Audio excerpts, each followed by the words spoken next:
Ma'am, you need to remove yourself from first class immediately. You're making our legitimate passengers extremely uncomfortable, and frankly, you don't belong here.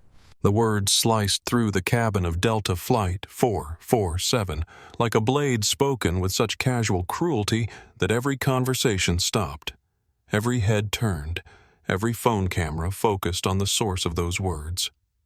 Derek Matthews' lead flight attendant stood in the aisle with his arms crossed, staring down at the woman in seat 2A. His voice carried the authority of someone who'd never been challenged, the confidence of someone who believed his judgment was law. At 38, Derek had been with Delta for 12 years, and in his mind he knew exactly who belonged where. The woman he was addressing didn't flinch. Dr. Valencia Brooks, 43, sat with perfect posture in her first-class seat, hands folded calmly in her lap. She wore a navy blazer over a cream silk blouse, pearl earrings catching the cabin light. Her boarding pass lay on the armrest beside her, clearly displaying seat 2A. Her carry-on was properly stowed. Her seatbelt was fastened. She had done absolutely nothing wrong. "Excuse me." Dr. Brooks' voice was steady, controlled, carrying the kind of quiet authority that Derek completely missed. "You heard me?" Derek continued, his voice growing louder, more theatrical. "This is first class. I don't know how you got that ticket, but I'm going to need you to gather your things and move to the back of the plane where you belong." The cabin fell silent, except for the soft hum of the air conditioning and the rapid clicking of phone cameras. A Hispanic businessman in seat 4C had already started recording. A young mother across the aisle gripped her phone, her face pale with shock at what she was witnessing. Sir Dr. Brooks said, her tone remaining perfectly even. "I have a confirmed first-class ticket for this seat. Perhaps you'd like to scan it again." Derek didn't even glance at the boarding pass. "Ma'am, I've seen this scam before. People like you always try to sneak into first class with fake tickets, stolen credit cards, whatever it takes." "Well, not on my flight. The phrase 'people like you' hung in the air like poison." Several passengers gasped. The businessman recording shook his head in disbelief. The young mother whispered to her husband, "This is discrimination." Dr. Brooks reached into her purse and pulled out her identification, placing it calmly on the armrest beside her boarding pass. "Perhaps this will help clarify things." Derek barely glanced at it. "Anyone can fake an ID. I'm calling security." That's when Sophia Rivera, the gate agent, appeared at Derek's shoulder. At 29, Sophia had been working for Delta for 3 years, and she'd seen Derek pull this routine before, always with passengers who didn't look like what he thought belonged in first class. Always with enough plausible deniability to avoid consequences.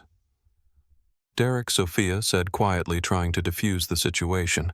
"I checked her ticket myself at the gate." "Dr. Valencia Brooks, seat 2A. Everything's valid." Derek turned on Sophia with surprising venom. "Did I ask for your opinion? This is my cabin, and I know a problem when I see one." He gestured dismissively at Dr. Brooks. "Look at her. Does she look like she flies first class?" The question was so loaded, so obviously prejudiced, that even the most oblivious passengers understood what was happening. Dr. Brooks was impeccably dressed, carrying herself with dignity and professionalism, but in Derek's eyes, her skin color was the only qualification that mattered. "You're making the biggest mistake of your career," Dr. Brooks said softly, her voice carrying a warning that Derek was too arrogant to heed. Derek laughed, a harsh, mocking sound. "Is that a threat? Because threatening flight crew is a federal offense." "It's not a threat," Dr. Brooks replied, pulling out her phone. "It's a prediction." The phone in her hand was no ordinary device. It was a secure satellite phone, the kind used by people who needed to stay connected, no matter where they were in the world. As she powered it on, Derek noticed several other passengers were also recording their faces, ranging from shocked to angry to fascinated. "Ladies and gentlemen," Derek announced over the intercom, his voice booming through the cabin. "We have a security situation in first class. A passenger is refusing to comply with crew instructions and may be traveling on fraudulent documents. We're delaying departure until this matter is resolved. The announcement sent ripples of confusion and anger through the plane. Economy passengers craned their necks to see what was happening. Flight 447 was scheduled to depart Miami International Airport at 7:30 a.m. for a quick hop to Atlanta, and now they were being delayed because of what looked like obvious racial profiling. Dr. Brooks remained seated, her composure absolute. She scrolled through her phone's contacts, stopping at a name marked simply as Patricia Emergency. Her thumb hovered over the call button. Derek Sophia tried again. Please just look at her credentials. Dr. Valencia Brooks is listed in our VIP passenger database. I don't care what the database says, Derek snapped. I use my eyes and my eyes tell me this woman doesn't belong here.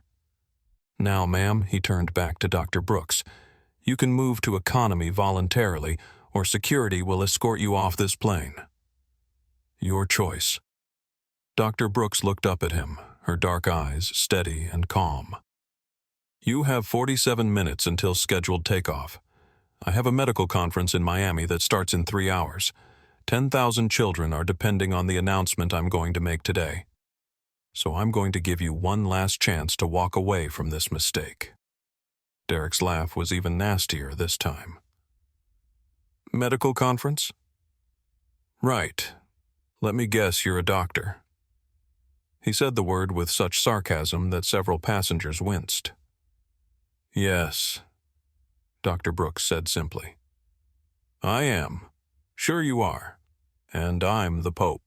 Derek turned to the other passengers, playing to his audience. Folks, this is exactly why we have security procedures. People think they can just claim to be anything these days. The Hispanic businessman in seat 4C had heard enough. Excuse me, he called out. Still recording, but I've been watching this entire exchange and this woman has done nothing wrong. She's been polite, she's shown her credentials, and you're treating her like a criminal. This is discrimination, plain and simple. Sir Derek replied, his voice taking on a threatening edge. If you continue to disrupt this security procedure, you'll be removed as well. That's when Captain James Walker emerged from the cockpit. At 52, Walker was a 20-year veteran of commercial aviation old school in his approach to everything. He took one look at the scene and immediately assumed Derek was handling a genuine security threat. What's the situation? Walker asked. Passenger in 2A is refusing to move to her proper seat, Derek explained. Claims to have a first-class ticket, but it's obviously fraudulent. She's been uncooperative and hostile. Walker didn't bother to examine the evidence. He didn't look at Dr. Brooks' ticket, her ID, or her demeanor.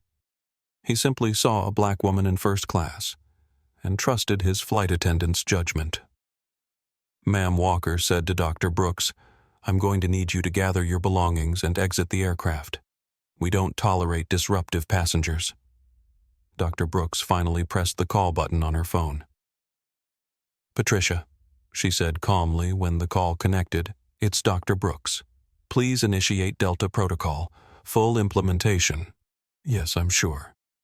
Flight 447 at Miami International. Thank you. She ended the call and looked up at Captain Walker. Captain, I strongly suggest you reconsider your position. In about 30 minutes, you're going to wish you had handled this differently. Walker's expression hardened. Is that a threat against this aircraft? It's advice, Dr. Brooks replied. From someone who's about to become your boss's biggest problem. Derek was practically vibrating with vindication. Captain, she's clearly delusional. Claims to be a doctor now, she's claiming some kind of authority over Delta. I think we're dealing with someone who's mentally unstable. The young mother across the aisle had been quietly recording the entire exchange. Now she spoke up, her voice shaking with emotion. This is Jennifer Hayes, and I'm a passenger on Delta Flight 447.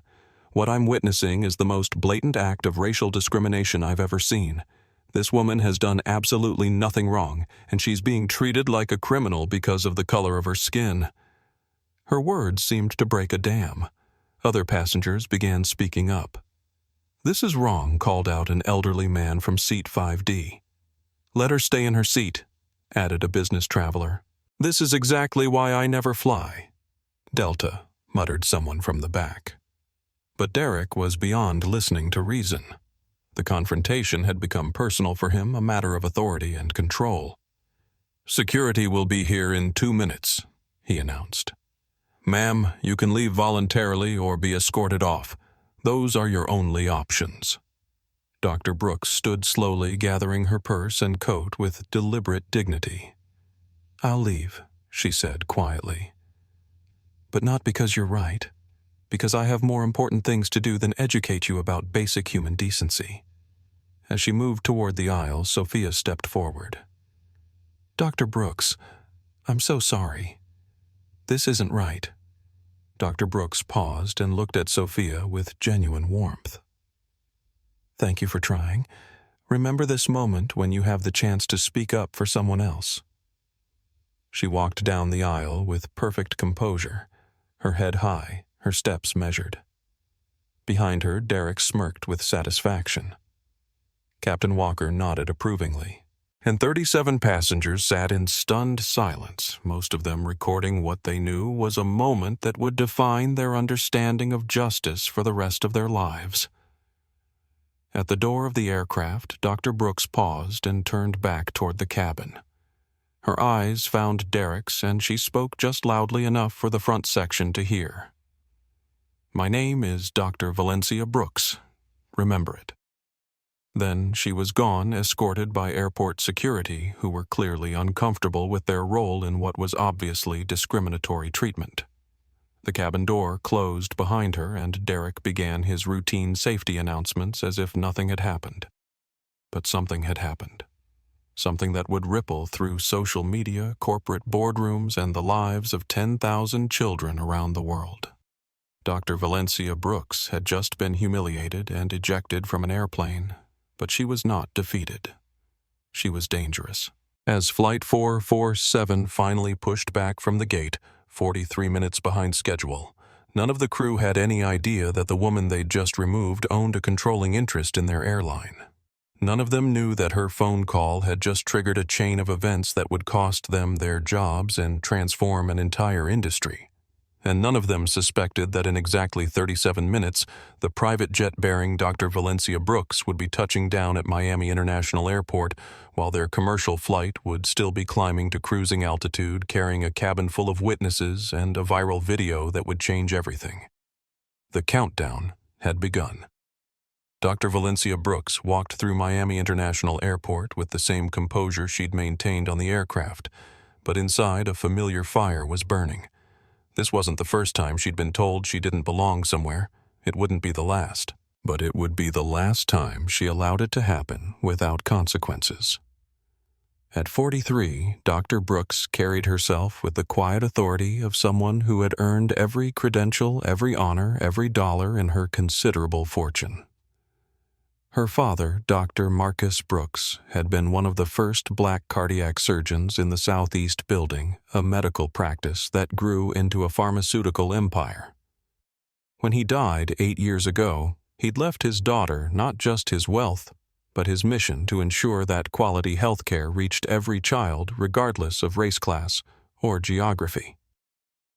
The Brooks Foundation, now under Valencia's leadership, operated children's hospitals in 17 countries. Her personal fortune, built on revolutionary medical patents and careful investments, exceeded $280 million. Her anonymous $100 million investment in Delta Airlines had been made 3 years ago, not for profit, but for influence. She'd seen too many medical professionals face discrimination while traveling to conferences. Too many critical supplies delayed by prejudiced cargo handlers. Too many children die because bias had interfered with the movement of life-saving resources. She'd bought power in Delta to protect others. She'd never imagined she'd need to use it to protect herself. As she walked toward the terminal exit, her phone buzzed continuously. Patricia Manning, her executive assistant and chief of operations, was already implementing what they called Delta Protocol, a series of pre-planned responses to institutional discrimination that they'd hoped never to use. Dr. Brooks. Patricia's voice was crisp and efficient when she answered, "I've initiated contact with all Delta board members. Emergency shareholder meeting requested for this afternoon. Legal team is en route to Miami. And your jet will be ready for takeoff in 27 minutes. What about the conference, Doctor?" Brooks asked, pausing near the terminal windows. "Delayed 30 minutes. They're holding your keynote. The international media is already there, BBC, Reuters, CNN. They're expecting the announcement about the pediatric cancer protocol." Dr. Brooks nodded. The announcement she was scheduled to make in Miami would provide free cutting-edge cancer treatment to children in underserved communities worldwide. 47 hospitals had already signed partnership agreements. The funding was in place. After 2 years of development, today was supposed to mark the beginning of a new era in pediatric oncology. Instead, she was standing in an airport, having been ejected from a plane by a flight attendant who thought her skin color disqualified her from first class. "Patricia, I want you to send Derek Matthews' employment file to our legal team. Full background check, any previous complaints, performance reviews, everything."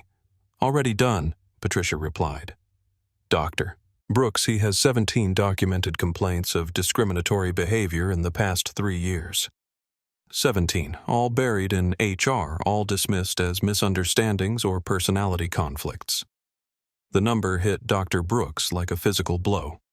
17 other passengers had been humiliated, degraded, possibly traumatized by Derek Matthews' prejudice. 17 opportunities for Delta to address the problem, and they'd chosen to look the other way. What about Captain Walker? Clean record, but he's been Derek's partner on the Miami-Atlanta route for 8 months. There's no way he's unaware of the pattern. Dr. Brooks closed her eyes, remembering her father's words from 30 years ago.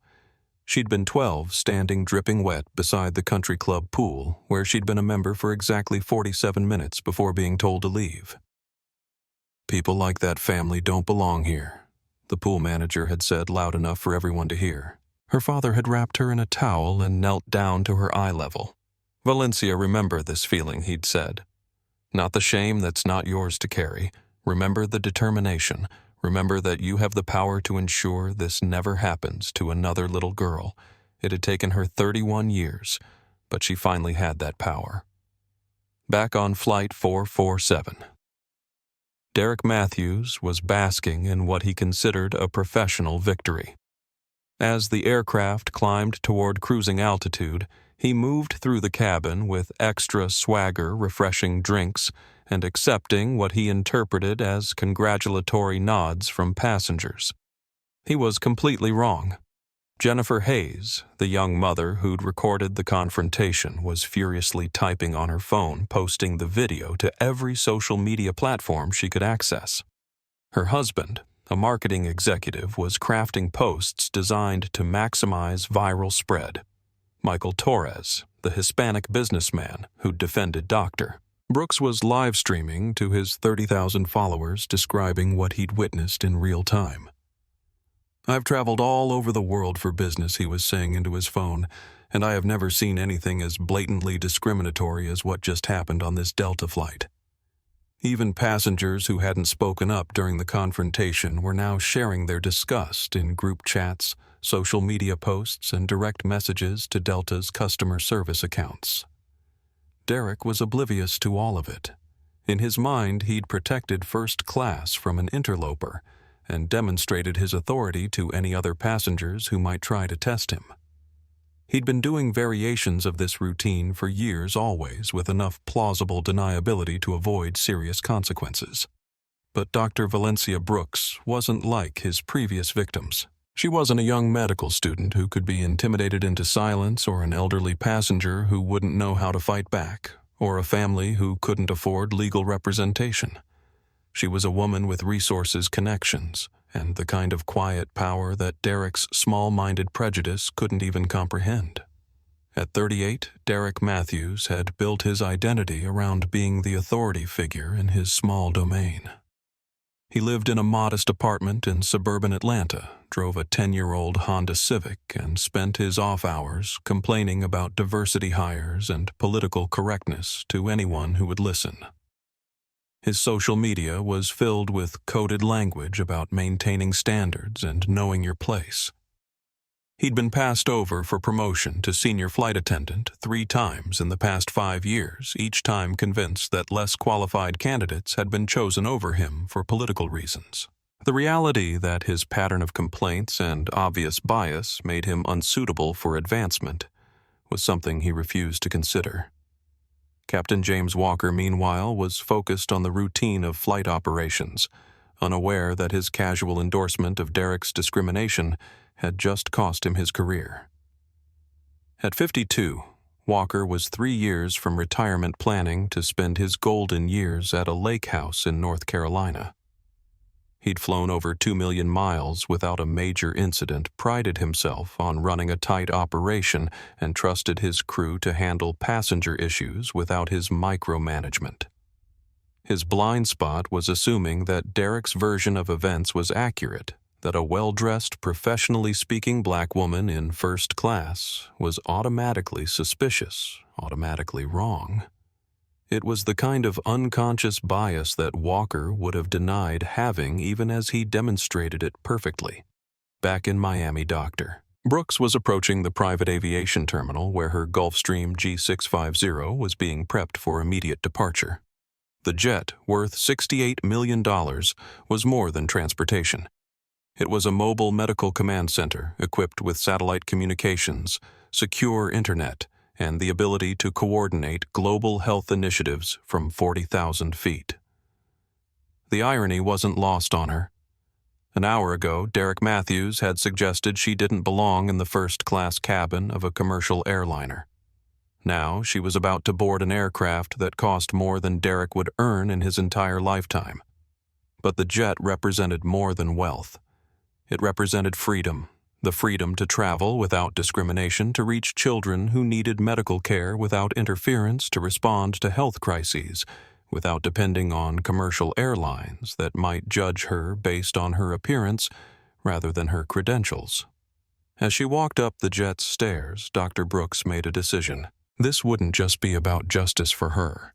It would be about justice for every black professional who'd been questioned, every minority doctor who'd been doubted, every person who'd been told they didn't belong in spaces they'd earned the right to occupy.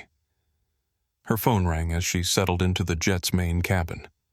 The caller ID showed Dr. Maria Santos, director of the Miami Medical Conference. Dr. Brooks. "Thank God," Dr. Santos said as soon as the call connected. "We heard there was some kind of travel issue. Are you all right?" "I'm fine, Maria. I'll be there in 40 minutes. "What happened?" Dr. Brooks looked out the window of her jet as it prepared to taxi for takeoff. Below, she could see commercial flights lined up for departure, including the Delta aircraft that had ejected her. By the time that plane reached Atlanta, her announcement would be dominating international headlines, and the careers of Derek Matthews and James Walker would be over. "I'll explain when I see you," she said. "But, Maria, make sure the media room is ready. I think my keynote is going to have a larger audience than we anticipated." As her jet lifted off from Miami International Airport, Dr. Valencia Brooks was no longer just a passenger who'd been discriminated against. She was a woman with a mission, resources, and the determination to ensure that Derek Matthews' 17 previous victims would be the last people he would ever humiliate. The countdown to justice had begun, and Derek Matthews had no idea what was coming for him. Back on Flight 447, Derek Matthews was feeling particularly proud of himself as the aircraft reached cruising altitude. He moved through the cabin with the confidence of someone who believed he'd successfully defended his territory, unaware that every step he took was being watched, recorded, and judged by passengers who had witnessed his discrimination. "Can I get you anything else?" he asked the businessman in 4C, the same Michael Torres who had defended Dr. Brooks and was now live-streaming the aftermath of the incident. "Actually, yes," Michael replied, his phone still recording discreetly. "I'd like to know why you removed that woman from first class when she had a valid ticket and was causing no disturbance whatsoever." Derek's smile faltered slightly, but he maintained his professional facade. "Sir, that was a security matter. The passenger was uncooperative and potentially traveling on fraudulent documents. "I was sitting right here," Michael continued, his voice carrying clearly through the cabin. "I saw the entire interaction. She showed you her ticket, her ID. She was polite and calm. The only thing fraudulent about this situation was your justification for removing her." Other passengers were beginning to pay attention. Jennifer Hayes, still recording from across the aisle, nodded in agreement. "That's exactly what I saw, too. That woman did nothing wrong." Derek's professional mask was slipping. This wasn't how these situations usually played out. Usually, after he removed the problematic passenger, the remaining travelers went back to their business, grateful that order had been restored. He wasn't accustomed to being challenged, especially not by multiple passengers who had witnessed his actions. "Ladies and gentlemen," Derek said, his voice taking on a sharper edge, "I understand that some of you may have misinterpreted what you saw, but I can assure you that all proper security protocols were followed.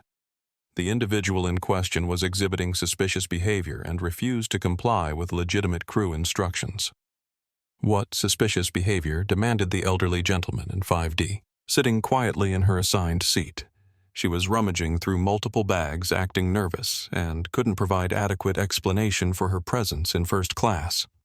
Derek replied, the lies coming easily after years of practice. Jennifer Hayes nearly dropped her phone. "That's completely false. I was recording the entire time. She had one carry-on bag which she opened once to retrieve her identification when you demanded it. She was calm and composed throughout your entire attack on her." The word attack hung in the air, and Derek realized he was losing control of the narrative. Several passengers were now openly recording him, their faces showing expressions ranging from disgust to fascination at watching discrimination be challenged in real time. "Ma'am, I need you to stop recording and put your phone away," Derek said to Jennifer, his voice now carrying a threatening undertone. "This is a security issue and recording is not permitted." Actually, Michael Torres interjected, pulling out a printed card from his wallet. "I'm an attorney specializing in civil rights law, and I can tell you that passengers have every right to record interactions with crew members, especially when discriminatory conduct is involved." This was Derek's nightmare scenario.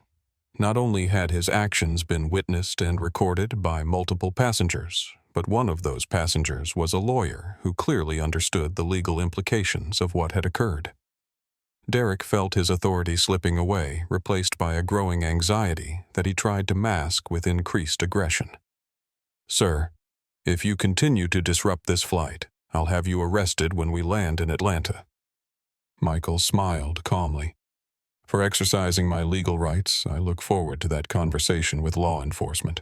Captain Walker, monitoring the situation from the cockpit, was beginning to realize that removing the passenger in 2A might not have resolved the problem as he'd expected. Instead of the cabin settling down, the tension seemed to be escalating. He could hear raised voices through the cockpit door, and his flight attendant appeared to be engaged in arguments with multiple passengers. Through his headset, he could hear air traffic control chatter about unusual social media activity related to his flight number.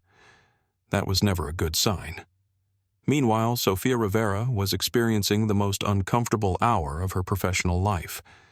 As the gate agent who had processed Dr. Brooks's boarding pass and confirmed her credentials, Sofia knew better than anyone that Derek's actions had been completely unjustified.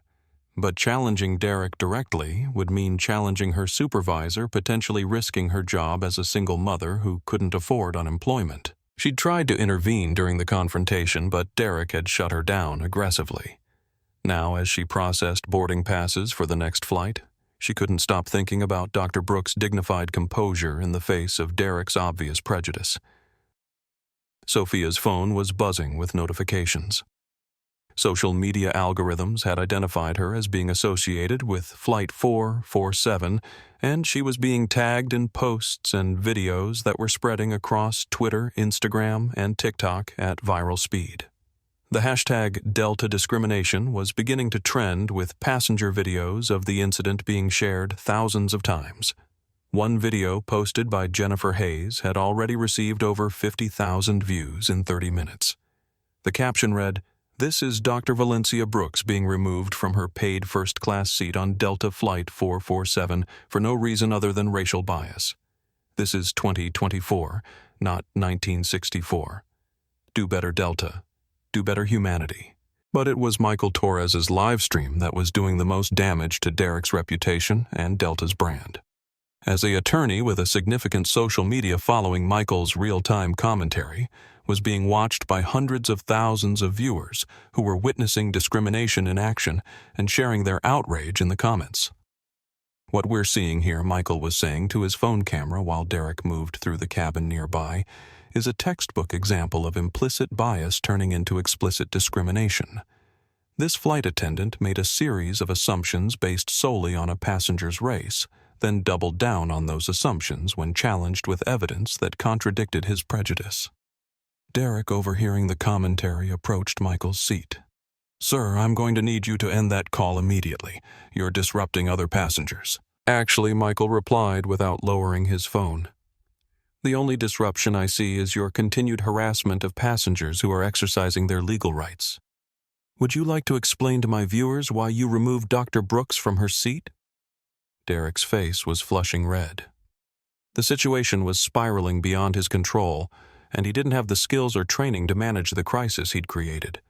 His standard tactics of intimidation and authority were useless against passengers who understood their rights and weren't afraid to assert them.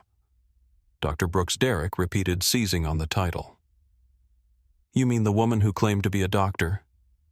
"Anyone can claim to be anything." Jennifer Hayes had heard enough. "I looked her up while you were removing her," she called out from across the aisle. "Dr. Valencia Brooks, Chief Medical Officer of the Brooks Foundation, graduate of Johns Hopkins Medical School, published researcher in pediatric oncology. You can find her credentials on Harvard Medical School's faculty website." The revelation sent a shockwave through the cabin. Passengers began searching for Dr. Brooks online, and within minutes they were discovering her impressive credentials, her humanitarian work, her research publications, and her status as one of the leading figures in global pediatric healthcare. "Oh my God," whispered a passenger in row 6. "She's been nominated for a Nobel Peace Prize 3 times. Her foundation operates children's hospitals in 17 countries," added another. "She developed the diagnostic protocol that saved thousands of children's lives," said a third passenger reading from her phone. Derek felt the cabin turn against him completely. What had started as a routine exercise of his perceived authority had become a public relations disaster that was rapidly escalating beyond his ability to contain. Every passenger was now aware that he'd ejected a world-renowned doctor and humanitarian based purely on racial prejudice. But Derek's psychology wouldn't allow him to admit error or show weakness. Instead of acknowledging his mistake, he doubled down on his position, insisting that credentials didn't matter if proper protocols weren't followed. The deeper he dug himself into his position, the more obvious his bias became to everyone watching. "I don't care what her title is," Derek said loudly enough for the entire first-class cabin to hear. "If she can't follow simple instructions and respect crew authority, she doesn't belong on this aircraft." "What instructions did she fail to follow?" Michael Torres asked, his live stream now being watched by over 200,000 viewers. "I was here for the entire interaction." She was sitting quietly in her assigned seat. "She showed you her ticket when requested, she provided identification when demanded, and she remained calm and polite throughout your increasingly hostile behavior toward her." Derek realized he was trapped. Every lie he told could be immediately contradicted by passenger witnesses who had recorded the entire incident. Every justification he offered made his bias more apparent, but admitting error felt impossible to him, like a fundamental challenge to his identity and authority. Captain Walker, listening to the escalating situation through the cockpit door, was beginning to understand that his casual endorsement of Derek's discrimination might have serious consequences. He could hear passengers mentioning lawsuits, federal complaints, and viral social media coverage. His retirement dreams suddenly felt much less secure. Meanwhile, at Miami International Airport, Dr. Valencia Brooks was seated in her private jet as it climbed toward cruising altitude. Patricia Manning's voice came through the cabin's secure communication device, providing updates on the situation that was rapidly developing around Flight 447. Dr. Brooks, the passenger videos are going viral, over 1 million views across all platforms in the past hour. Delta's stock is down 3% in after-hours trading. Their customer service lines are being flooded with complaints, and civil rights organizations are calling for boycotts. Dr. Brooks stared out the window at the clouds below, thinking about the 17 other passengers who had suffered Derek Matthews' discrimination in silence. How many careers had been damaged by missed conferences? How many medical breakthroughs had been delayed by professionals who chose not to travel rather than face humiliation? How many children had suffered because qualified doctors avoided situations where their expertise would be questioned based on their appearance? Patricia. What's our ETA to? Miami International? 27 minutes. Dr. Brooks, the conference has been notified of your delay and they're holding your keynote. International media is standing by. And Derek Matthews. Still in the air, completely unaware that his career ended the moment he told you to move to the back of the plane. Dr. Brooks closed her eyes, thinking about her father's words from 3 decades ago. The determination he'd spoken about wasn't just about overcoming discrimination personally. It was about using her position and resources to ensure that discrimination couldn't thrive in the shadows, protected by willful ignorance and institutional indifference. Derek Matthews had chosen the wrong passenger to humiliate. In 27 minutes, he would begin to understand just how wrong. Back on Flight 447, the atmosphere had become surreal.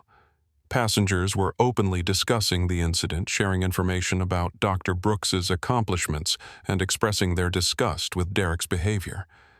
The flight attendant, who had begun the journey feeling powerful and in control, was now moving through a cabin full of people who saw him exactly as he was, a small man whose prejudice had destroyed his credibility and authority. But the full consequences of his actions were still unfolding. In boardrooms across Atlanta, Delta executives were beginning to realize that they had a crisis that would require immediate and decisive action. The airline that Derek thought he was protecting was about to sacrifice him to save itself. And in Miami, a private jet carrying Dr. Valencia Brooks was preparing to land, bringing with it the kind of justice that Derek Matthews had never imagined possible. The countdown to accountability had reached its final phase. As Flight 447 continued its journey to Atlanta, the passengers in the cabin were becoming increasingly aware that they had witnessed something historically significant. The casual racism that Derek Matthews had displayed so confidently was now being documented, analyzed, and shared with millions of viewers in real time.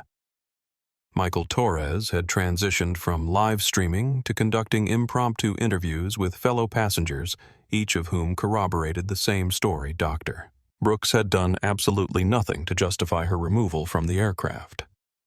"This is Jennifer Hayes," he said, focusing his camera on the young mother across the aisle. "Jennifer, can you describe what you witnessed?" Jennifer looked directly into the camera, her voice steady despite her obvious emotion. "I watched a distinguished professional woman be humiliated and removed from her paid seat for no reason other than the color of her skin. She was polite, cooperative, and dignified throughout an encounter that would have justified much stronger responses. What Derek Matthews did to Dr. Brooks was textbook racial discrimination, and every passenger in first class witnessed it." Michael panned his camera across the cabin, showing other passengers nodding in agreement. "And this is happening in 2024 on a major American airline in full view of dozens of witnesses." The elderly gentleman in 5D introduced himself as Robert Martinez, a retired federal judge. "In 40 years on the bench, I've seen many cases of discrimination," he said into Michael's camera. "What happened to Dr. Brooks was as clear-cut as any I've encountered. There was no justification, no legitimate security concern, no policy violation. It was pure prejudice, exercised with the confidence of someone who expected no consequences. Meanwhile, Derek Matthews was discovering that his authority had completely evaporated. Passengers were no longer responding to his instructions with automatic compliance. When he asked someone to raise their seat back, they questioned whether it was actually necessary. When he offered drink service, passengers declined with obvious coldness. The respectful deference that he'd always enjoyed as a flight attendant had disappeared, replaced by barely concealed contempt. More troubling for Derek passengers were continuing to research Dr. Brooks online, discovering details about her background that made his treatment of her seem even more outrageous. Every new piece of information was being shared across social media, building a comprehensive picture of exactly who Derek had chosen to humiliate. She's scheduled to speak at a pediatric cancer conference in Miami this morning, announced a passenger in row 3 reading from her phone. The announcement she's making could provide free treatment to thousands of children worldwide. Her foundation has built hospitals in Africa, Southeast Asia, and Latin America, added another passenger. She's devoted her entire career to helping underserved children. She lost her parents to cancer when she was young, said a third. That's what motivated her to go into pediatric oncology. Each revelation made Derek's actions seem more cruel and senseless. He had ejected a humanitarian who dedicated her life to saving children, and he'd done it based purely on racial prejudice disguised as security protocol. But the most damaging information was yet to come. Jennifer Hayes, who had been researching Dr. Brooks throughout the flight, suddenly gasped and grabbed her husband's arm. "Oh my God," she whispered, then spoke louder. "Dr. Valencia Brooks is a major shareholder in Delta Airlines. She owns over $100 million in Delta stock." The revelation sent shockwaves through the cabin. Derek Matthews had not only discriminated against a respected doctor and humanitarian, he had ejected one of his own company's major investors. Michael Torres immediately refocused his live stream. "Ladies and gentlemen, we've just learned that Dr. Valencia Brooks, who was removed from this Delta flight for no justifiable reason, owns over $100 million in Delta stock." This flight attendant didn't just engage in racial discrimination. He discriminated against one of his own bosses.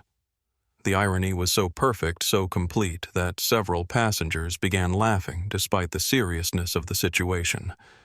Derek Matthews, who had spent years targeting minority passengers he deemed unworthy of first-class treatment, had finally chosen a victim who had the power to end his career with a single phone call. Derek, overhearing the conversation, felt his stomach drop. He tried to convince himself that the passengers were wrong, that they had confused Dr. Brooks with someone else. But the details they were sharing were too specific, too consistent to be mistaken. Captain Walker, monitoring the situation from the cockpit, was beginning to realize that his casual endorsement of Derek's discrimination might have catastrophic consequences for his own career. He'd trusted his flight attendant's judgment without investigating the situation personally. And now he was learning that they'd ejected a major Delta shareholder based on obvious racial bias. Meanwhile, in Miami, Dr. Brooks's private jet was on final approach to Miami International Airport. Through the cabin windows, she could see the commercial terminal where less than 2 hours earlier she'd been escorted off Delta Flight 447 like a criminal. Patricia's voice came through the intercom. "Dr. Brooks, I have Delta CEO, Marcus Rodriguez, on the secure line. He's requesting an immediate conversation." Dr. Brooks considered the request.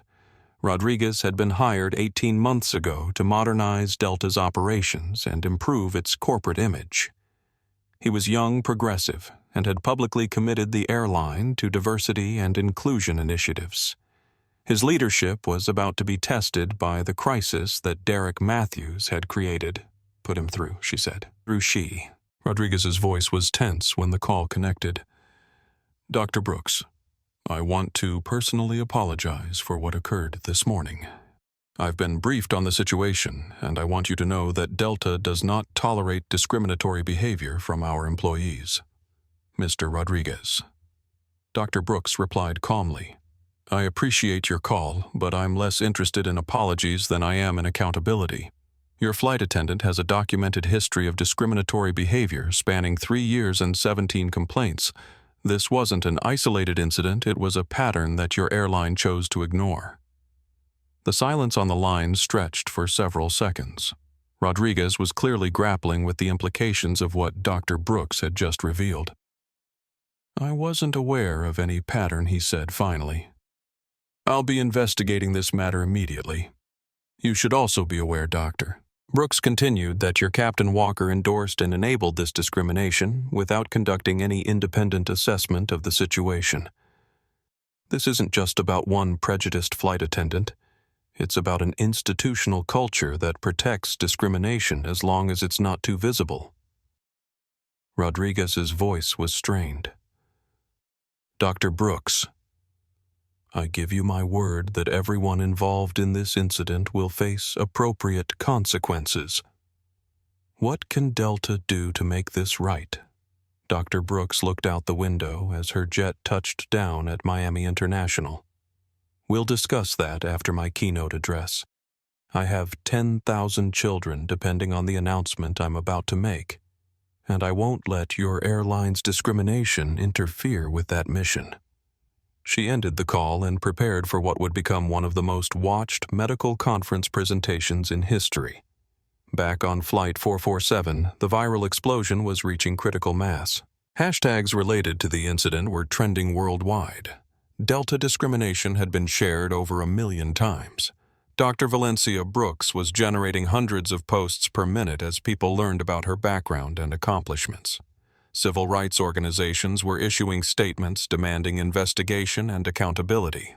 Medical professional associations were expressing outrage at the treatment of one of their most respected members. International media outlets were picking up the story, framing it as emblematic of persistent racism in American institutions. But perhaps most damaging of all, Delta's own employees were beginning to speak out. Flight attendants, pilots, and ground crew were sharing their own stories of Derek Matthews' discriminatory behavior, many of them expressing relief that someone had finally been willing to confront the pattern they'd witnessed for years. Sophia Rivera, the gate agent who had tried to intervene during the original incident, was fielding calls from news outlets and civil rights lawyers. She'd been documenting Derek's behavior for months, hoping that someone in management would eventually take action. Now she was being asked to provide that documentation to external investigators. I tried to tell Derek that Dr. Brooks's ticket was valid, she told a CNN reporter over the phone. I even tried to show him her VIP passenger status. But he wasn't interested in facts. He'd already decided she didn't belong in first class, and no amount of evidence was going to change his mind. Derek Matthews, still moving through the cabin of Flight 447, was beginning to understand that his comfortable career was collapsing around him. Passengers were no longer hiding their disgust when they looked at him. Several had taken his picture and were sharing it alongside their accounts of his discriminatory behavior. His face was becoming the symbol of institutional racism in the airline industry.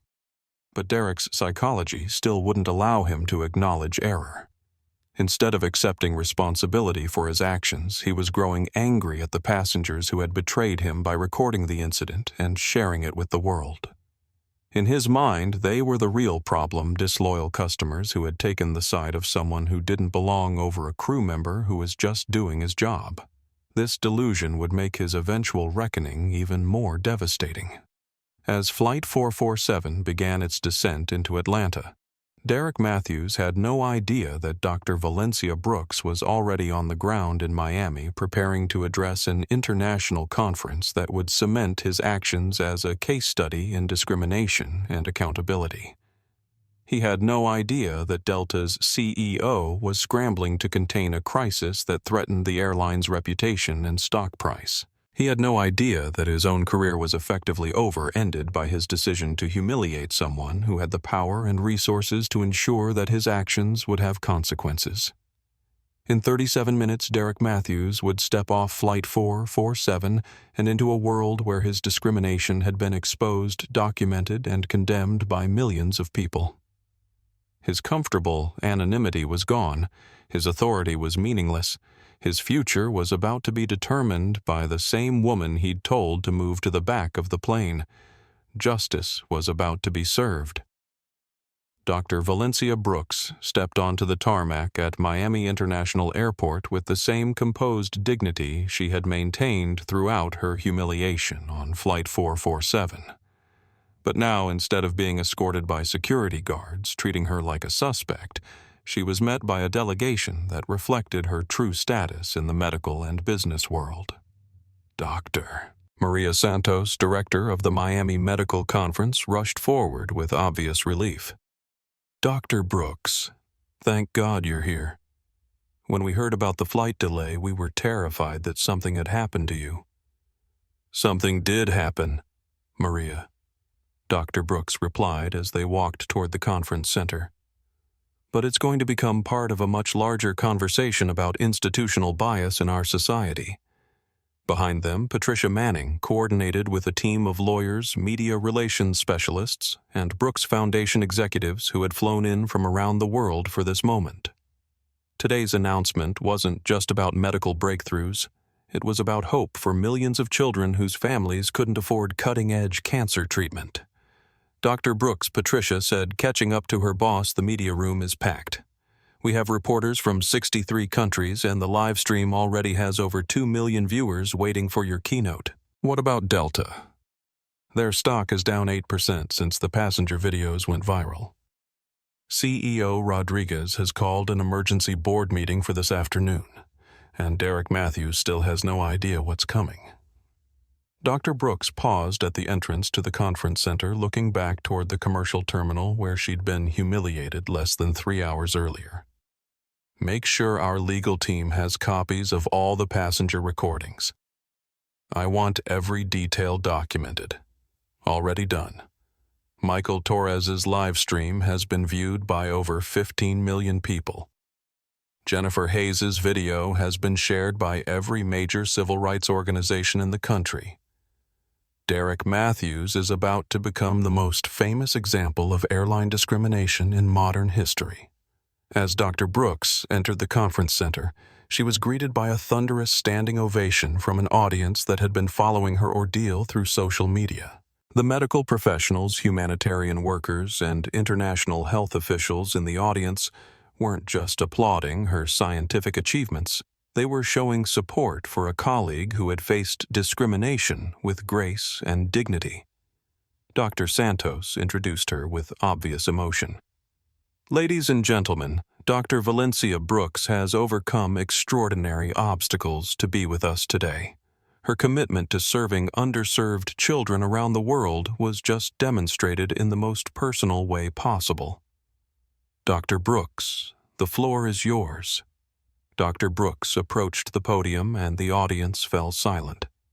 For a moment she looked out at the sea of faces representing the global medical community, then spoke with the quiet authority that had intimidated Derek Matthews without him even understanding why.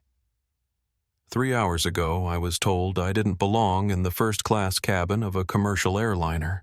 I was ejected from my paid seat based solely on the color of my skin, despite having valid credentials, proper identification, and a lifetime of professional accomplishments.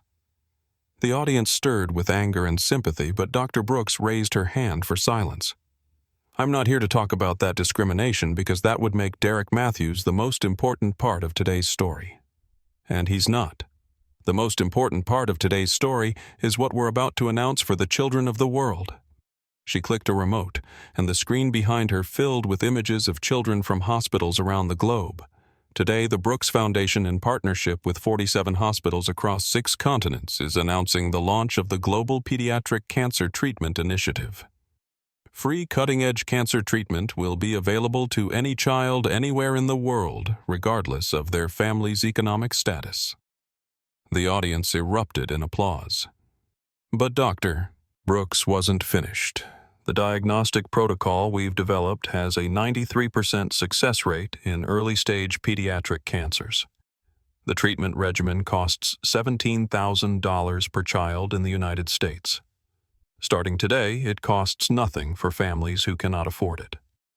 As she spoke, cameras carried her words to medical conferences, children's hospitals, and family living rooms around the world. Parents who had been told their children's cancer was treatable but unaffordable were learning that hope had just become accessible.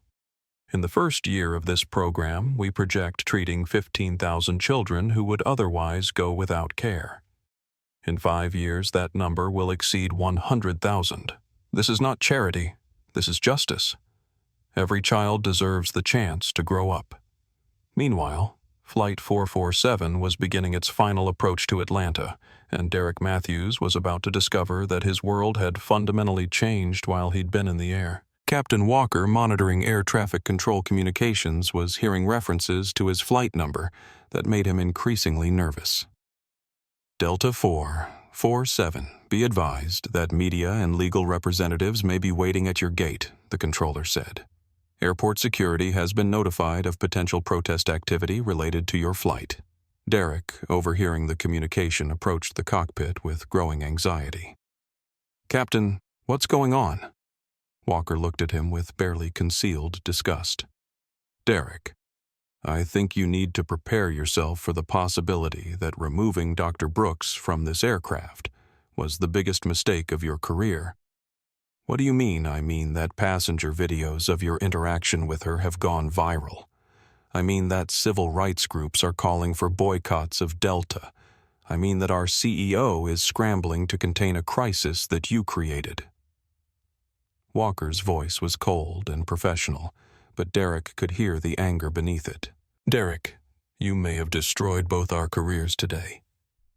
Derek felt his legs go weak. Throughout the flight, he'd been dimly aware that passengers were upset about Dr. Brooks's removal, but he'd convinced himself that they were misunderstanding the situation, that once the facts were known, his actions would be vindicated. Now he was learning that the facts were known and they were destroying him. Captain I was following proper security protocols. That woman was acting suspicious, and I had legitimate concerns about her presence in first class.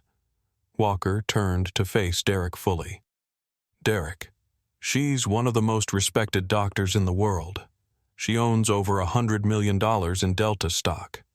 She was traveling to announce a medical breakthrough that will save thousands of children's lives. And you removed her from the aircraft because you decided she didn't look like she belonged in first class. The words hit Derek like physical blows. Every justification he'd constructed, every rationalization he'd developed, crumbled in the face of the reality Walker was describing. She's a Delta shareholder. She's one of our biggest individual investors.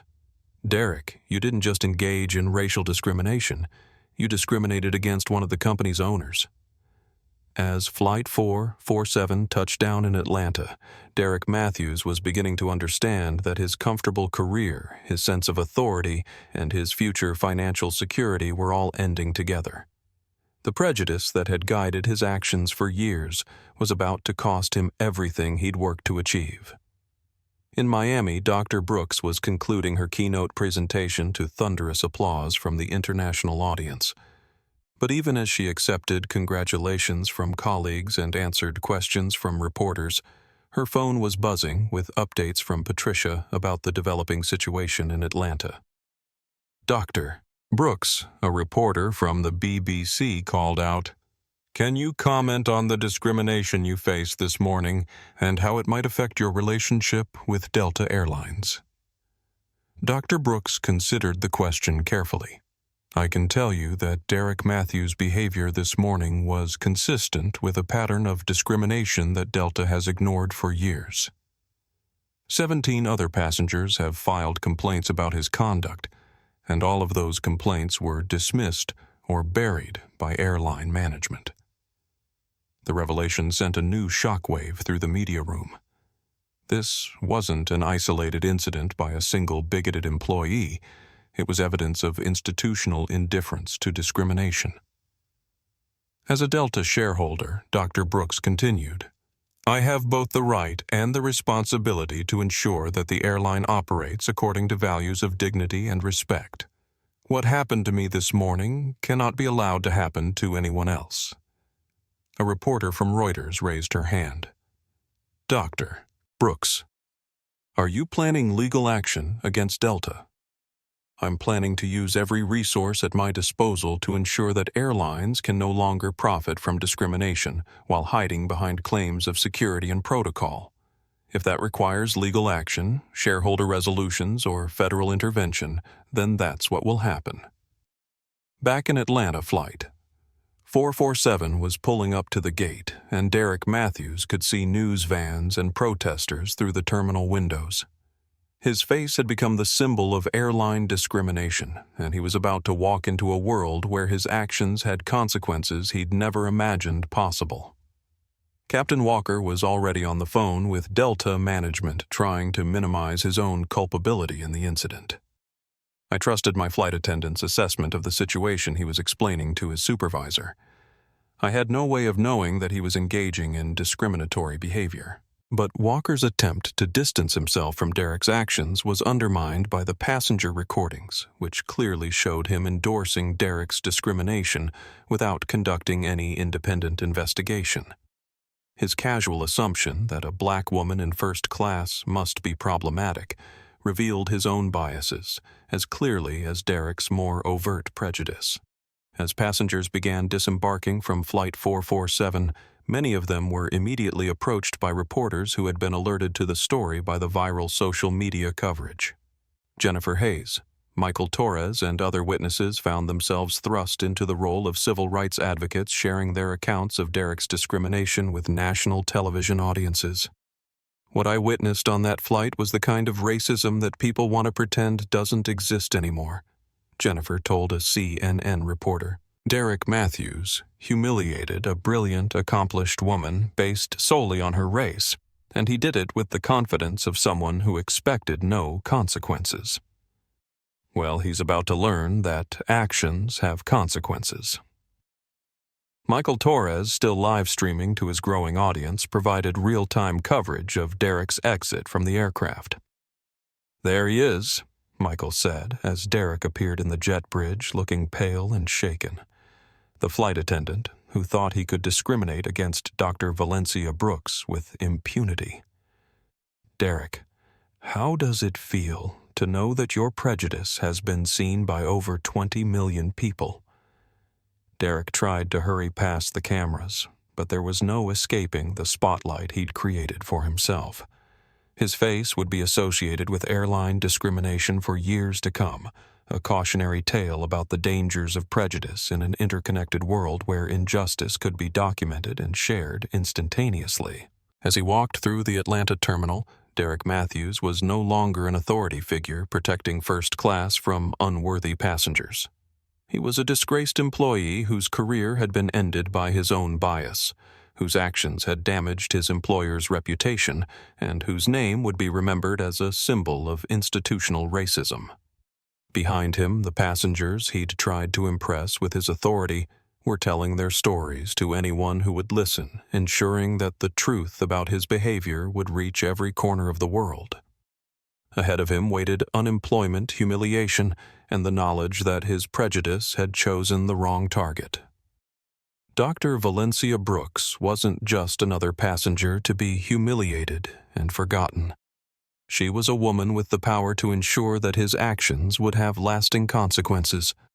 The countdown to Derek Matthews' reckoning had reached 0. Justice was about to be served. Within 4 hours of Dr. Valencia Brooks's keynote address in Miami, the corporate machinery of Delta Airlines was in full crisis mode.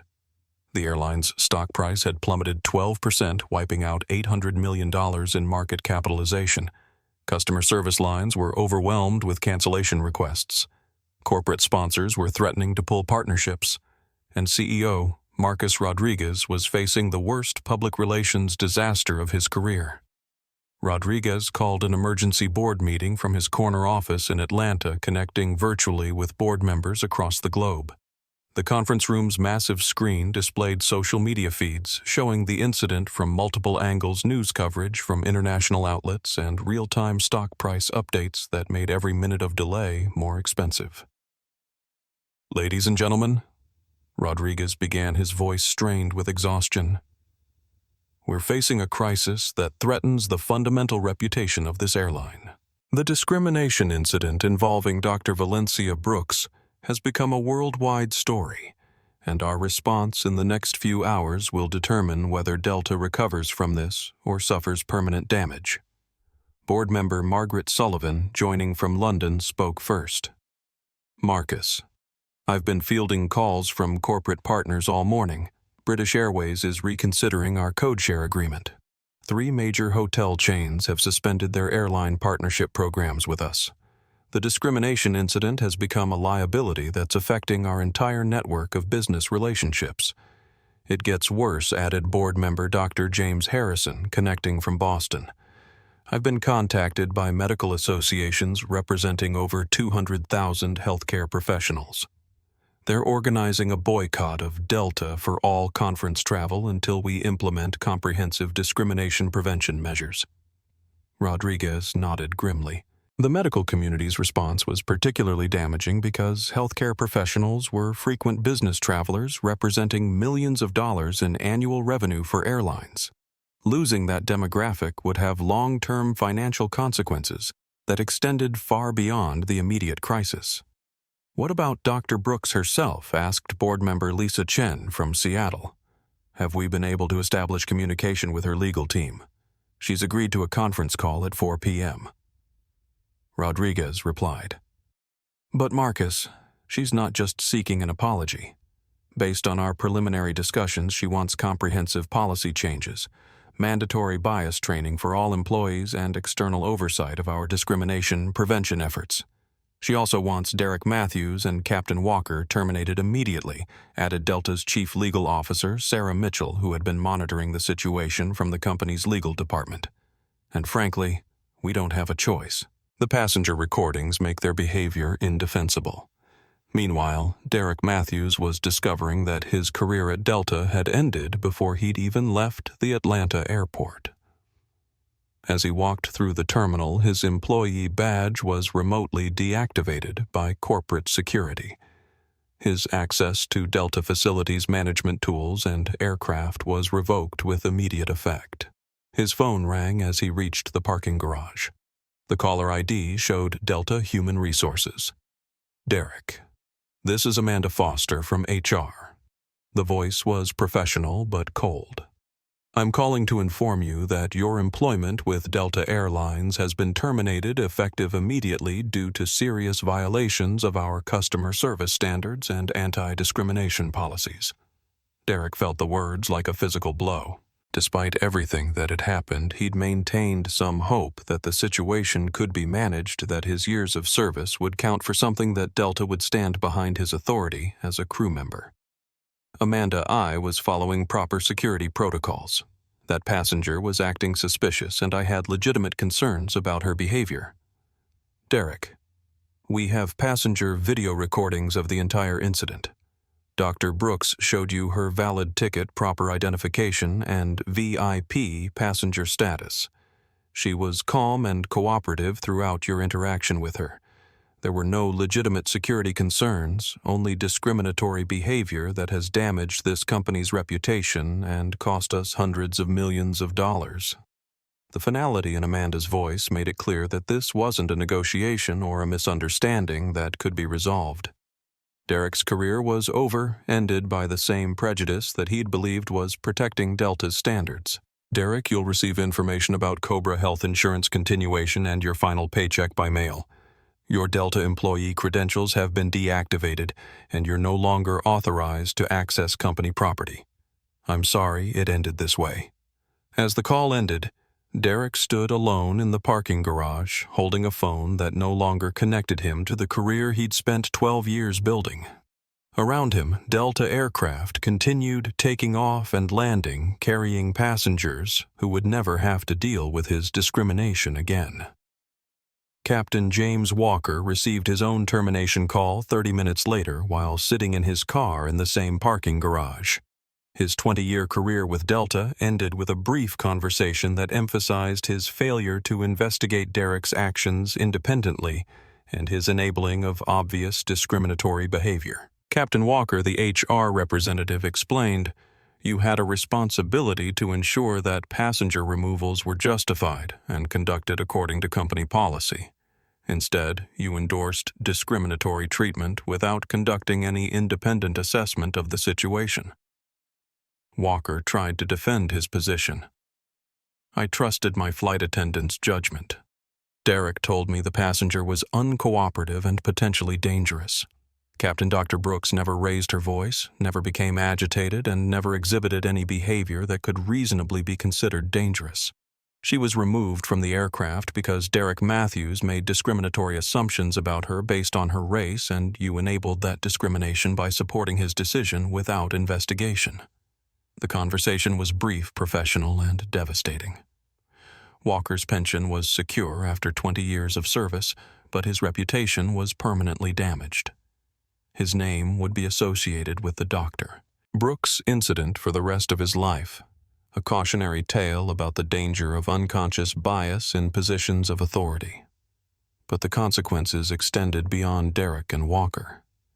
Sofia Rivera, the gate agent who had tried to intervene during the original incident, was receiving dozens of offers from civil rights organizations, law firms, and media outlets who wanted her perspective on the discrimination she'd witnessed. More importantly, she was hearing from other Delta employees who had observed Derek's pattern of discriminatory behavior over the years.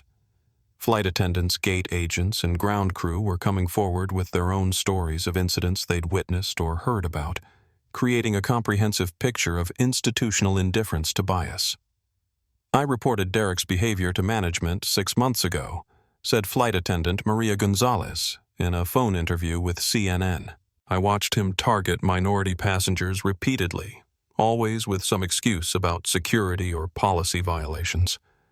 But nothing ever happened. My complaints were filed away and forgotten. Derek wasn't a secret added ground crew supervisor, Robert Kim.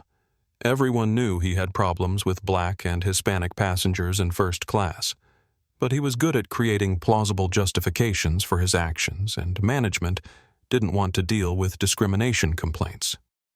These revelations were creating a secondary crisis for Delta, suggesting that the Dr. Brooks incident wasn't an isolated case, but part of a broader pattern of institutional tolerance for discrimination.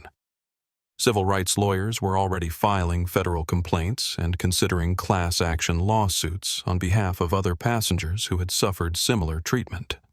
Dr. Brooks, meanwhile, was using her position as a major Delta shareholder to demand immediate and comprehensive changes to the airline's policies and practices. At 4 p.m. Eastern Time, she joined a conference call with Rodriguez and other Delta executives speaking from her foundation's headquarters in Miami. Mr. Rodriguez. She began, her voice calm but implacable. I appreciate your apologies, but I'm more interested in actionable commitments.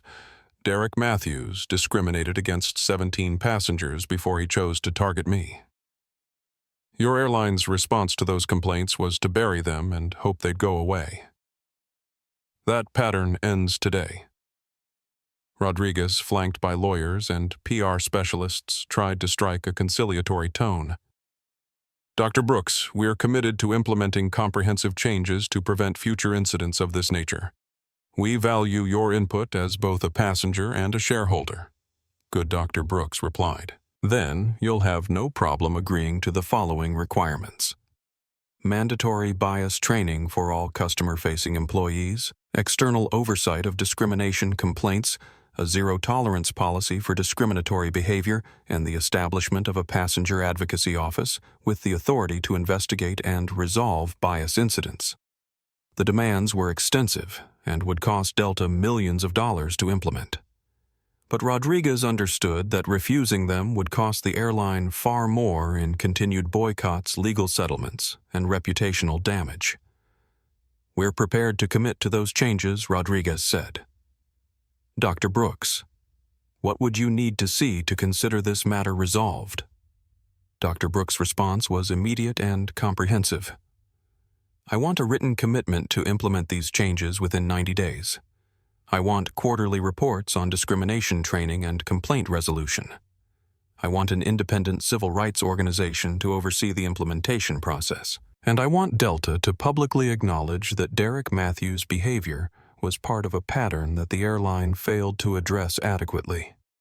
The silence on the call stretched for several seconds as Rodriguez and his team absorbed the scope of what Dr. Brooks was demanding. She wasn't just seeking justice for herself, she was requiring Delta to transform its entire approach to discrimination prevention. Dr. Brooks Rodriguez said, "Finally, those are significant commitments. I'll need to discuss them with our board of directors." "You have until tomorrow morning to decide," Dr. Brooks replied. "After that, my legal team will be filing federal discrimination complaints, and my foundation will be recommending that all medical conferences boycott Delta until these changes are implemented." The call ended, leaving Rodriguez and his team to grapple with demands that would fundamentally change how Delta operated but represented the only path to containing the crisis that Derek Matthews' prejudice had created. That evening, as news coverage of the incident dominated cable television and social media, Derek Matthews sat in his apartment watching his face appear on screen after screen as the symbol of airline discrimination. Reporters were detailing his employment history, his pattern of complaints, and his role in creating one of the most expensive public relations disasters in aviation history. His phone had been ringing constantly with calls from reporters, civil rights organizations, and lawyers representing other passengers who believed they'd been targeted by his discrimination. He'd stopped answering, but the voicemails continued accumulating, each one a reminder that his actions had consequences he'd never anticipated. Derek had spent his career believing that he was protecting Delta's standards by keeping inappropriate passengers out of first class. Now he was learning that his version of protecting the airline had actually damaged it beyond repair, cost it hundreds of millions of dollars, and destroyed the careers of everyone associated with his discriminatory behavior. As midnight approached on what had begun as a routine Thursday morning, Derek Matthews was unemployable in the airline industry and facing potential federal civil rights charges. His prejudice had destroyed his financial security, his professional reputation, and his future prospects. Dr. Valencia Brooks, meanwhile, was in her Miami office reviewing partnership agreements for the Global Pediatric Cancer Treatment Initiative she'd announced earlier that day. Despite the discrimination she'd faced, despite the humiliation Derek Matthews had attempted to inflict on her, she had delivered on her commitment to provide life-saving treatment to children around the world. The initiative would treat its first patients within 30 days. Hospitals across Africa, Southeast Asia, and Latin America were already preparing to implement the new protocols. Children who would have died without access to expensive cancer treatments would have the same chances as children born into wealthy families in developed countries. Derek Matthews had tried to make Dr. Brooks feel small, unworthy, less than. Instead, his actions had created a global spotlight that would amplify her humanitarian work and ensure that his discrimination would lead to comprehensive changes in airline policies. Justice wasn't just being served, it was being transformed into lasting progress that would protect future passengers from the humiliation that Derek had inflicted for years. The reckoning was complete, but the transformation was just beginning. 6 months after Derek Matthews ejected Dr. Valencia Brooks from Delta Flight 447. The ripple effects of that morning continued, reshaping the airline industry, civil rights advocacy, and the lives of countless children around the world. Dr. Brooks stood in the main treatment ward of the newest Brooks Foundation facility in Lagos, Nigeria, watching 7-year-old Amara take her first steps since beginning the cancer treatment protocol that had been announced the day of her discrimination. The little girl's mother wept with joy as her daughter walked across the room healthy and strong after months of free cutting-edge medical care. Dr. Brooks, Amara's mother, said through an interpreter, "You saved my daughter's life." Dr. Brooks knelt down to Amara's eye level, remembering her father's words from 30 years earlier about ensuring this never happened to another little girl. But now the words meant something different, not just about discrimination, but about access to health care, about opportunity, about hope. "You're going to grow up to do amazing things. she told Amara softly. Never let anyone tell you that you don't belong somewhere you've earned the right to be. The Global Pediatric Cancer Treatment Initiative had exceeded every projection. In 6 months, it had treated over 12,000 children across 23 countries. The survival rate was holding steady at 91%. Medical schools were integrating the treatment protocols into their curriculum. Children who would have died were living, learning, playing, and dreaming of futures that had seemed impossible before that humiliating morning on Flight 447. The initiative's success had also triggered something Dr. Brooks hadn't anticipated: a wave of donations and support that transformed her foundation into one of the most influential humanitarian organizations in the world. The viral coverage of her discrimination had introduced millions of people to her work, and many had responded by supporting her mission to provide health care to underserved children. Derek Matthews had tried to diminish her, but his prejudice had actually amplified her voice and expanded her impact beyond anything she could have achieved without the global attention his discrimination had generated. Meanwhile, Derek himself was experiencing the long-term consequences of his actions in ways he'd never imagined possible. Unemployed since his termination from Delta, he'd applied for dozens of positions in customer service, hospitality, and transportation. But a simple Google search of his name brought up thousands of articles about his discrimination against Dr. Brooks, making him unemployable in any role requiring public interaction. He was currently working the night shift at a warehouse outside Atlanta, loading trucks for minimum wage while trying to support a family that had grown ashamed of being associated with his name. His wife had asked him to consider changing his surname to protect their children from the stigma of being Derek Matthews' kids. The financial impact was devastating, but the social isolation was worse. Former colleagues avoided him. Neighbors treated him with barely concealed disgust. His children faced questions at school about their father's role in what had become a textbook case study in discrimination and corporate crisis management. Derek had lost everything he'd worked to build, destroyed by the same prejudice he'd thought made him a good employee. But perhaps most painfully, he was beginning to understand that his actions hadn't just hurt Dr. Brooks. They'd damaged every passenger who'd witnessed his behavior, every Delta employee who'd been associated with his discrimination, and every child whose treatment had been delayed while Dr. Brooks dealt with the crisis he'd created. The realization of his broader impact came during a court-mandated sensitivity training session that was part of the federal civil rights settlement Derek had agreed to avoid criminal charges. The instructor, a civil rights attorney named Marcus Johnson, had asked Derek to consider the full scope of consequences from his actions. Derek Johnson said during one particularly difficult session, "I want you to think about this.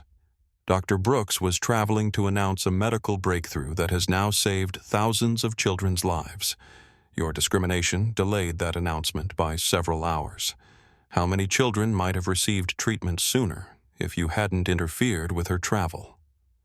The question hit Derek like a physical blow. He'd never considered that his prejudice might have had consequences beyond the immediate confrontation on Flight 447. The possibility that children had suffered because of his actions was more devastating than his unemployment, his financial struggles, or his social isolation. I didn't think about that," Derek admitted, his voice barely audible. "Discrimination is never just about the immediate victim," Johnson continued. "Dr. Brooks wasn't just a passenger you humiliated. She was a doctor whose work saves lives, a humanitarian whose mission was delayed by your bias. When we discriminate against someone, we're also discriminating against everyone they serve, everyone they help, everyone whose life they touch." The sessions were slowly opening Derek's eyes to the reality that his prejudice had ripple effects he'd never considered. But understanding his mistakes didn't undo them, and Derek was learning that some consequences couldn't be fixed with apologies or changed behavior. Captain James Walker had also discovered that his career in aviation was over. No airline would hire a pilot whose judgment had enabled obvious discrimination, and his name was permanently associated with one of the most publicized civil rights violations in modern aviation history. He'd taken early retirement and moved to a small town in North Carolina where he spent his days fishing and trying to forget the morning when his bias had cost him everything he'd worked to achieve. But the story wasn't just about consequences for the perpetrators. Sofia Rivera had left Delta 3 weeks after the incident, but not because she'd been fired or faced retaliation. Instead, she'd been recruited by the Brooks Foundation to head their new passenger advocacy initiative, a program that helped travelers report and address discrimination in transportation and hospitality settings. Dr. Brooks offered me the chance to turn my experience into something positive, Sofia explained during a television interview marking the 6-month anniversary of the incident. I'd watched Derek discriminate against passengers for months, and I'd felt powerless to stop it. Now I help other employees and passengers who face similar situations. I help them find their voice and use it. The Passenger Advocacy Initiative had processed over 3,000 discrimination complaints in 6 months, helping travelers receive apologies, compensation, and policy changes from airlines, hotels, and other service providers. Sofia's first-hand experience with institutional bias made her uniquely qualified to help others navigate similar challenges. Jennifer Hayes, the young mother who had recorded Derek's discrimination, had also transformed her experience into advocacy. Her video had been viewed over 50 million times, and she'd used her platform to educate other parents about recognizing and confronting bias when they witnessed it. I want my children to grow up in a world where discrimination is confronted immediately, not ignored until it becomes someone else's problem, Jennifer said during a speaking engagement at her children's school. When we see injustice happening, we have a responsibility to document it, speak up about it, and ensure it has consequences. Michael Torres, the attorney whose live stream had brought global attention to Derek's actions, had partnered with civil rights organizations to create a mobile app that allowed passengers to report discrimination in real time. The app connected travelers with legal resources, media contacts, and advocacy groups that could respond immediately to bias incidents. Technology changed everything about the doctor. Brooks' case, Michael explained during a legal conference focused on civil rights and social media. Derek Matthews' discrimination was exposed instantly, documented comprehensively, and spread globally before he even understood what was happening. We're using that same technology to ensure that discrimination can't hide in the shadows anymore. The most significant long-term change, however, was in the airline industry itself. Delta's response to the crisis had set a new standard for addressing discrimination, and other airlines were scrambling to implement similar policies to avoid facing their own Dr. Brooks incidents.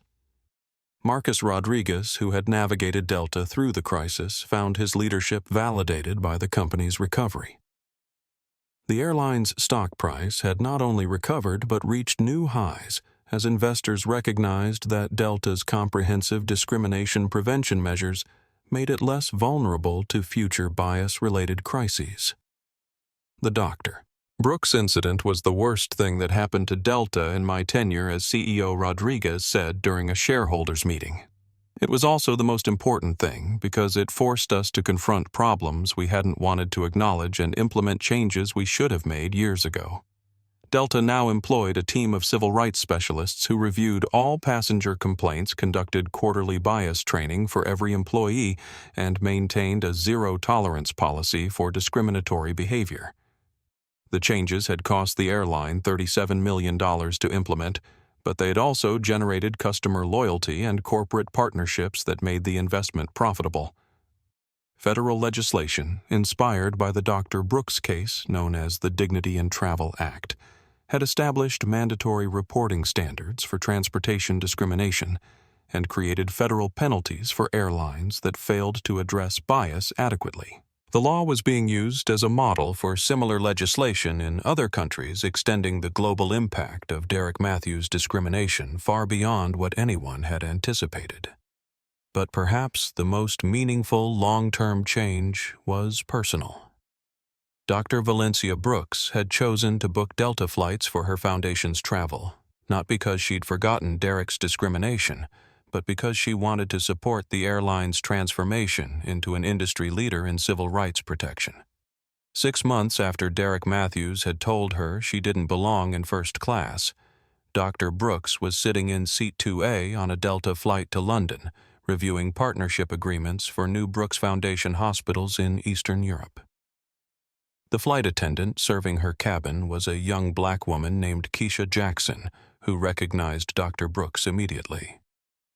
Dr. Brooks, Keisha said quietly as she served pre-flight beverages, "I just wanted to say thank you. What you went through and how you handled it changed everything for people like me working in this industry. I've never been treated with more respect and professionalism than I have since Delta implemented the new policies." Dr. Brooks looked up at Keisha and smiled. "You belong here in this uniform serving these passengers building your career. Don't let anyone ever tell you otherwise." "I won't," Keisha replied. "Because I know that if anyone tries, there are processes in place now to protect me and advocates ready to support me." Derek Matthews' discrimination ended an era where bias could hide behind authority. As the flight took off from Atlanta, Dr. Brooks reflected on the journey that had begun with humiliation and transformed into global change. Derek's prejudice had cost him everything, but it had also created opportunities for justice advocacy and progress that wouldn't have existed otherwise. In Lagos, Amara was playing with friends outside the Brooks Foundation Hospital, where she'd received life-saving treatment. In Atlanta, Sofia Rivera was helping a passenger file a discrimination complaint that would prevent others from facing similar bias. In courtrooms and corporate boardrooms around the world, policies were changing because Derek Matthews had chosen the wrong woman to humiliate. Dr. Brooks opened her laptop and began reviewing emails from hospitals requesting partnership agreements for the Global Pediatric Cancer Treatment Initiative. Each message represented hundreds of children who would receive care they couldn't afford, hope they thought was impossible, and futures that Derek's discrimination had inadvertently helped secure. She thought about her father's words from 30 years ago. "Remember that you have the power to ensure this never happens to another little girl." Derek Matthews had tried to make her feel powerless, but his discrimination had actually revealed the full extent of her power, not just to overcome bias, but to transform it into justice that protected others and saved lives around the world. Outside the aircraft window, clouds stretched toward the horizon like possibilities waiting to be explored. Dr. Valencia Brooks was flying toward her next humanitarian mission, carried by the same dignity that had protected her during Derek's assault and powered her through the months of advocacy and change that followed.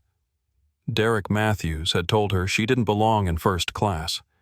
Instead, she'd shown the world that she belonged wherever justice needed a voice, wherever children needed healing, and wherever discrimination tried to diminish human dignity. Sometimes the most powerful response to hatred isn't anger, but achievement. Not revenge, but resilience. Dr.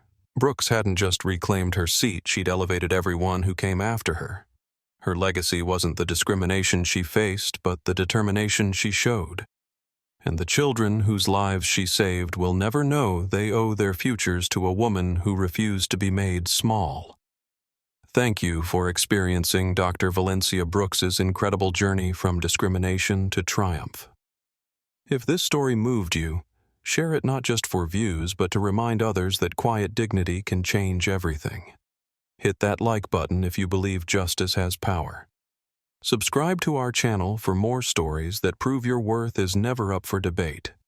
And share this video because the next story we tell might be yours. Remember, discrimination has consequences, dignity has strength, and your voice can transform the world. Until next time, stand tall, speak truth, and never let anyone convince you that you don't belong where you've earned the right to be.